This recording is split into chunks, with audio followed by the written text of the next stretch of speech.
Les affaires présumées d'agression sexuelle qui ne touchent pas uniquement le monde du patinage. Hier, c'est une cavalière professionnelle qui a déposé plainte pour viol dans les années 80, alors qu'elle n'avait que 13 ans. Alors, est-ce la fin de l'omerta? On en parle avec notre invitée. Bonjour Hélène Romano. Bonjour. Merci d'être en ligne en direct avec nous sur Europe 1. Vous êtes docteur en droit et psychopathologie, ancienne attachée de séjour dans le service surveillance d'accueil à l'INSEP de 92 à 94. Qu'est-ce que vous aviez constaté à l'époque comme agissement? À l'époque, il était fréquent d'être interpellé en tant que surveillant par des sportifs mineurs ou des jeunes adultes qui disaient être embêtés par d'autres sportifs, ne pas vouloir aller dans tel bâtiment, vouloir être accompagnés le soir.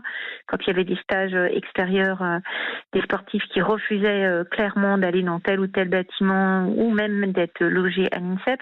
Ça, c'était du quotidien. On a une fois l'INSEP, c'est Fort Knox, c'est un endroit absolument extraordinaire parce que vous avez beaucoup de moyens. C'est un lieu de vie formidable. Il se passe des choses très très positives, mais comme tout dans la vie, il y a des choses glauques qui s'y passent aussi. Et c'est pas parce que c'est un lieu extraordinaire qu'il faut taire les choses glauques qui s'y passent. C'est situé dans le bois de Vincennes, donc vous avez des prostituées qui sont juste en face.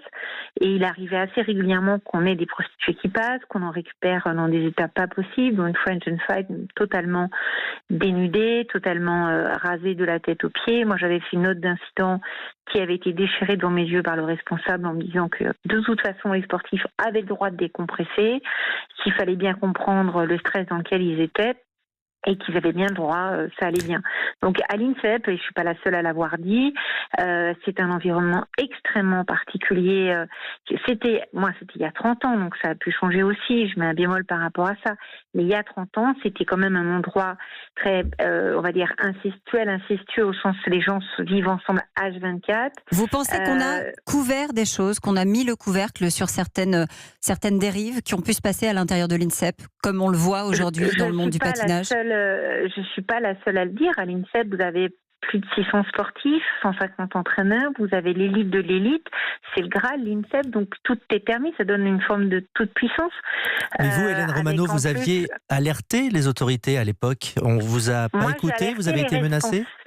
J'ai alerté les responsables et mon contrat n'a pas été renouvelé. Alors, je ne sais pas si c'est un lien par rapport à ça, mais en tout cas, c'est un constat que je peux faire. Et le constat qui a été fait par d'autres, c'est que ceux qui ont essayé de dire, ils n'ont pas été sélectionnés pour les sportifs, ils ont été remerciés pour les entraîneurs ou des contrats pas renouvelés pour les professionnels. Il y a une vraie pression sur les lanceurs d'alerte. Donc, les gens savaient, toutes fédérations confondues, il y a des choses qui se disent, d'autres qui ne se disent pas. L'INSEP, c'est une grande famille, c'est un endroit extrêmement particulier, c'est une micro-société très, très patriarcale au final, et il y a beaucoup de choses qui ne devraient pas s'y passer, qui s'y sont passées. Actuellement, je ne sais pas, moi c'était il y a 30 ans. Et Hélène Romano, aujourd'hui, Didier Gaillaguet, l'influent patron des sports de glace, refuse de démissionner, vous l'avez entendu. Est-ce que son départ pourrait libérer la parole d'autres victimes ? Didier Gaillaguet, il est extrêmement connu de la part de nombreux sportifs et pas que dans sa fédération. La parole se libérera le jour où on arrêtera l'omerta, c'est-à-dire de couvrir ceux qui ont fait et de protéger ceux qui ont dénoncé. C'est-à-dire que la parole ne peut se libérer que si on sait qu'il n'y a pas de représailles. Comment voulez-vous que la parole se libère si des gens qui parlent vont être traités de menteurs? Pourquoi t'as pas parlé plus tôt? Vont voir leur plainte classée parce qu'en France, on a un principe de présomption d'innocence, donc c'est aux victimes de prouver qu'elles ont été victimes. Ça n'est quasiment jamais possible ce type d'affaires-là. Donc les auteurs s'en sortent renforcés. Donc la parole se libérera quand la loi aura changé par rapport au délai de prescription, par rapport à la présomption d'innocence, qui est actuellement fait force, il protège les auteurs, et par rapport au fait de protéger les lanceurs d'alerte.